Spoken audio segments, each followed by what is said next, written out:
Hello friends, welcome to my TET class. Friends, आज हम देखेंगे मैथ में देखने वाले हैं परिमिति, परिमाप और विकर्ण, यानी कि इससे पीछे जो हमने फॉर्मूलों को देखा था, आज उस पर हम प्रश्नों को देखेंगे। हम बहुत ज्यादा प्रश्नों को नहीं देखेंगे, 2 या 3 करके प्रश्नों को देंगे ताकि हमारी वीडियो लंबी भी न हो और जिस तरह के प्रश्न आते हैं वो भी आप समझ सकें कि एग्जाम में किस तरह के प्रश्न और किस तरह से पूछे जाते हैं। तो देखिए, जब आपसे आपको ये जिस प्रश्न दिया गया है और यहाँ पे आपसे डायरेक्ट परिमाप और विकर्ण सीधे सीधे नहीं पूछा जाएगा। मेरा कहने का मतलब, जैसे इस प्रश्न को देखिए, किसी आयत का क्षेत्रफल है 117 सेंटीमीटर स्क्वायर है। यदि आयत की लंबाई 13 सेंटीमीटर है तो आयत का परिमाप ज्ञात कीजिए। तो यहाँ पे आपसे सीधे सीधे कभी ये नहीं, एक लंबाई और एक चौड़ाई देकर कभी ये नहीं पूछा जाएगा परिमिति या परिमाप बताइए या फिर विकर्ण बताइए, क्योंकि परिमिति परिमाप निकालना एकदम सीधा सा है। तो ये क्वेश्चन तो आपके एग्जाम में आएगा ही नहीं। क्वेश्चन किस तरह का आएगा, तो वो ये रहा आपका, एक आयत है, इसका क्षेत्रफल दिया है 117 सेंटीमीटर स्क्वायर है। यदि आयत की लंबाई इतना यानी कि 13 सेंटीमीटर है तो आयत का परिमाप ज्ञात कीजिए। पूछा तो है आपसे आयत का परिमाप, लेकिन यहाँ पे देखिए, आयत का परिमाप निकालने के लिए आपको लंबाई और चौड़ाई दोनों चाहिए, लेकिन यहाँ पे सिर्फ लंबाई दी हुई है, चौड़ाई नहीं दी हुई है। तो प्रश्न थोड़ा सा टेढ़ा हुआ, बहुत ज्यादा नहीं लेकिन हल्का सा टेढ़ा हो गया, क्योंकि अब आपको यहाँ पे पहले परिमाप निकालने से पहले आपको चौड़ाई ज्ञात करनी पड़ेगी। और चौड़ाई ज्ञात करने के लिए आप क्या करेंगे, देखिए, परिमाप हमने आयत का क्षेत्रफल निकालने के लिए अभी आपको फॉर्मूला नहीं बताया था, लेकिन यहाँ पे आपको वो फॉर्मूला लगाना पड़ेगा। अगर आयत के क्षेत्रफल की बात करें तो आयत का क्षेत्रफल क्या होता है, लंबाई गुणित चौड़ाई। इस फॉर्मूले को रखकर हम चौड़ाई को निकालेंगे और जब हमको चौड़ाई मिल जाएगी तो लंबाई यहाँ पर है, इससे हम आयत का परिमाप निकाल लेंगे। टिक लगाते हैं हम, यहाँ पे लिखेंगे आयत का क्षेत्रफल। आयत का क्षेत्रफल बराबर क्या होता है, लंबाई गुणित चौड़ाई। इसी फॉर्मूले पे हम जो हमें अंक मिले हैं उनको हम रख देंगे। क्षेत्रफल क्या है हमारा 117 बराबर लंबाई क्या है 13 सेंटीमीटर गुणित चौड़ाई पता ही नहीं है तो चौड़ाई को हम x मान लेंगे यहाँ पे। अब देखिए, यहाँ पे हम पक्षांतर की प्रक्रिया को अपनाएंगे तो x हमारा इधर चला आएगा, तो x बराबर क्या हो जाएगा, यहाँ पे देखिए x के साथ कौन सी संख्या है 13 है, तो 13 आपकी नीचे चली आएगी और ये 17 ऊपर चला जाएगा, ये हो गया 13 और 13 नवा 117। तो x बराबर क्या मिला आपको 9, और x आपने माना किसे था, चौड़ाई को आपने x माना, तो यानी कि हमें चौड़ाई क्या मिली है 9। 9 क्या है आपका, ये सेंटीमीटर में, ये सेंटीमीटर, जाहिर सी बात है ये भी आपका सेंटीमीटर में ही होगा, यानी कि चौड़ाई आपको 9 सेंटीमीटर मिली और लंबाई आपका 13 सेंटीमीटर है। यहाँ पे आप फॉर्मूला भी लगा सकते हैं या नॉर्मली एक बात को समझ सकते हैं। जैसे मान लीजिए ये आपका आयत है, इसमें आमने सामने की भुजाएं बराबर होती हैं, तो लंबाई आपकी है 13 सेंटीमीटर और चौड़ाई कितनी है 9।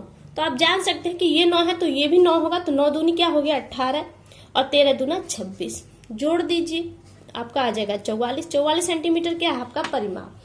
आप इस तरह से भी यहाँ पे इस प्रश्न को सॉल्व कर सकेंगे या फिर आप फॉर्मूला अपनाए परिमिति का। तो परिमाप का फॉर्मूला क्या है, परिमाप बराबर तो लंबाई प्लस चौड़ाई, ये आपका फॉर्मूला है। तो यहाँ पे देखिए, हम 2 करेंगे, लंबाई क्या है आपकी 13 सेंटीमीटर प्लस चौड़ाई क्या है 9, 13 9 कितने हो गए 13 9 22, ब्रैकेट है, ब्रैकेट का मतलब है गुणा, तो 2 गुणित 22 हो गया आपका, तो क्या होगा 22 दूना 44 सेंटीमीटर। तो यहाँ भी देखिए आपका 44 आया है, यहाँ भी आपका 44 आया, तो यहाँ से आपको परिमाप मिल गया। तो यानी कि प्रश्न आपके कैसे आएंगे, आपको डायरेक्ट लंबाई चौड़ाई नहीं दी गई होगी, थोड़ा सा टेढ़ा सवाल कर दिया जाएगा और आपको पहले कुछ ना कुछ दूसरी चीजें निकालनी होगी और उसी के बेस पे फिर आपको जो प्राप्त होगा आप परिमाप निकालेंगे। अब एक और प्रश्न देख लेते हैं हम लोग।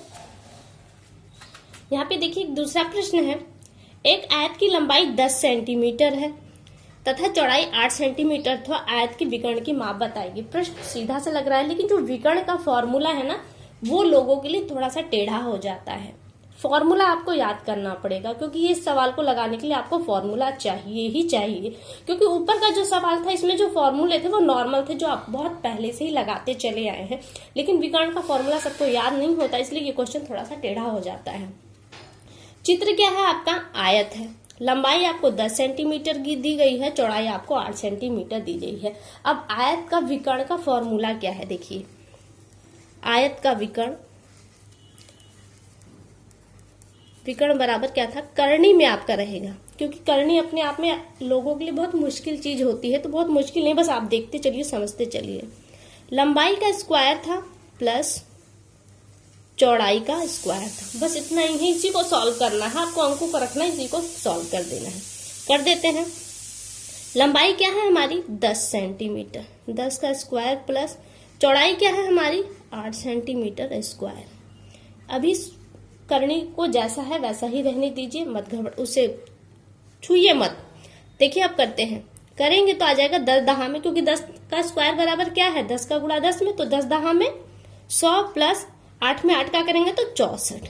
अभी भी आपकी करनी जो की त्यों है, क्या हो जाएगा 164। अब ये 164 करने में आ गया। अब आप क्या करेंगे, आप इसके गुणनखंड करेंगे। जब आप गुणनखंड करेंगे, कैसे कौन सी विधि अपनाएंगे गुणनखंड के लिए, आप एलसीएम जिस तरह से निकालते हैं ना, बस वो बेस लगा के आप गुणनखंड निकालते चले जाएंगे, आपको मिल जाएगा।